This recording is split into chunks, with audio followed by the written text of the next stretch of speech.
তাদেরকে 6 ধরনের শাস্তি দিবে। কয় ধরনের বলবো? 6 ধরনের।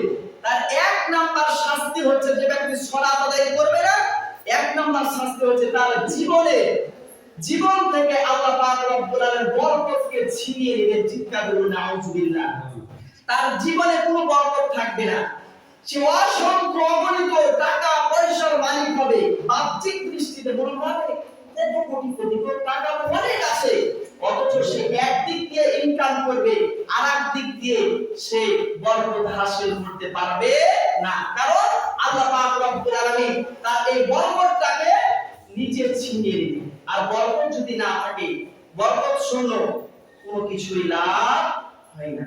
দুনিয়ার বুকে আমরা দেখি অসংখ্য বাড়ি আছে, গাড়ি আছে, টাকা আছে, পয়সা আছে, আবার তো সালাত আদায় না করে, যেই পরিবারের ভিতরে সালাত নাই, সেই পরিবারটা জাহান্নামের টুকরা।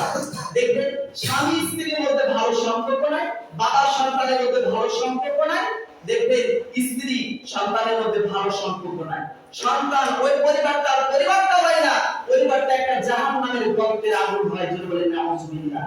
এজন্য 1 নাম্বার দুনিয়ার বুকে শাস্তি হচ্ছে তার জীবন থেকে বরকত যিনি কেড়ে নেবেন তিনি কে বলুন তো?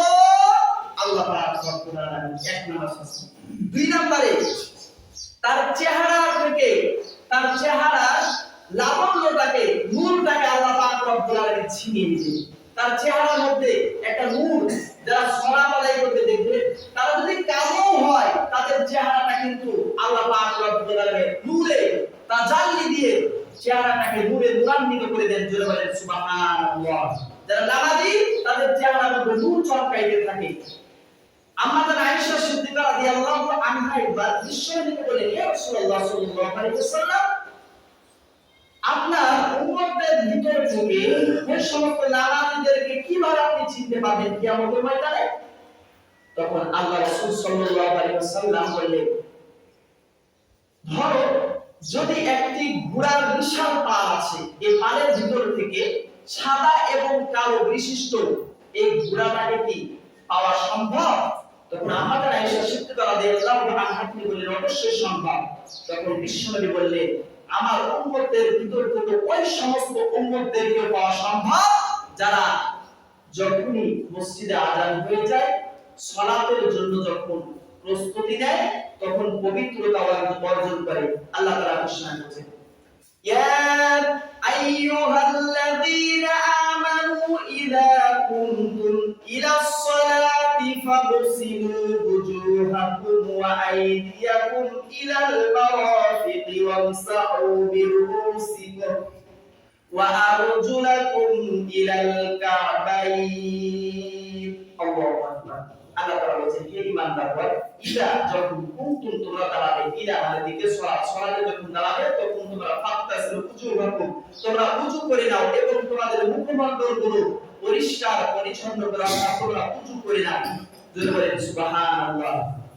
আর এই যে বিশ্বনবী বললেন, আয়েশা, সেই কিয়ামতের ময়দানে যারা ওযু করবে তাদের চেহারা থেকে এই যে বিজলি চমকায়, যেমন অনুরূপভাবে কিয়ামতের ময়দানে যারা সালাত আদায়কারী ওযু করবে তাদের চেহারা মুখমণ্ডল থেকে নূর চমকাইতে থাকবে। আর বিশ্বনবী কিয়ামতের ময়দানে ওই উম্মতদেরকে দেখবেন আর ধরে ধরে জান্নাতের মধ্যে নিয়ে যাবে। জোরে বলেন সুবহানাল্লাহ। তাহলে 2 নাম্বার শাস্তি, যারা সালাত আদায় করবে না তাদের চেহারা থেকে নূরটা কেড়ে নেবেন কে বলতো? আল্লাহ পাক রব্বুল আলামিন। এবং 3 নাম্বার শাস্তি হচ্ছে তারা নেক কাজের কোনো বদলা পাবে না। তারা যতই দান করুক, সাদকা করুক, যা কিছু করুক না কেন, এর প্রতিদান তারা পাবে না। বেনামাজি এর প্রতিদান থেকে সে মাহরুম হয়ে যাবে। যা কিছু করুক এর বদলা পাবে না। এবং 4 নম্বরে তার দোয়া কবুল হবে না। বেনামাজির দোয়া কখনো কবুল হবে না। এখন ধরেন মসজিদ মাদ্রাসা থেকে কিছু হুজুর নিয়ে গেল তার বাড়িতে, মাদ্রাসা থেকে তাওবাবে নিয়ে গেল, যাওয়ার পর খাওয়া দাওয়া করেছে, পড়াশোনা, তারপর দোয়া করলো, অথচ ওই বেনামাজির দোয়া আল্লাহ তাআলা কবুল করবে না। এবং 5 নম্বরে নেককার বান্দাদের সঙ্গে, নেককার বান্দারা যখন দোয়া করে তখন এই দোয়ার মধ্যে সমস্ত মানুষদেরকে একত্রিত করে।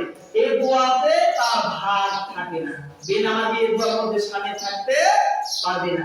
এবং সর্বশেষ 6 নাম্বার, আল্লাহ তাআলা ওই বেনামাজির উপর অসন্তুষ্ট থাকবে এবং সমস্ত মালাকুল ফেরেশতারা ওই বেনামাজির উপর অসন্তুষ্ট থাকবে। জোরে বলেন নাউজুবিল্লাহ।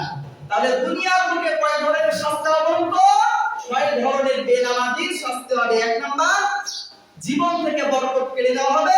2 নাম্বার, তার চেহারাটাকে মুখে ছিনিয়ে নেওয়া হবে। 3 নাম্বার, তার নেক কাজের কোনো বদলা পাবে না। 4 নম্বরে, তার দোয়া কবুল হবে না। 5 নম্বরে, নেককার বান্দাদের সঙ্গে তার দোয়া শামিল থাকবে না। এবং 6 নম্বরে আল্লাহ তাআলা এবং ফেরেশতা মালাকুল তারা সমস্ত ব্যক্তিরা কিভাবে ফেরেশতা এবং আল্লাহ তাআলা তার উপর রাগান্বিত হতে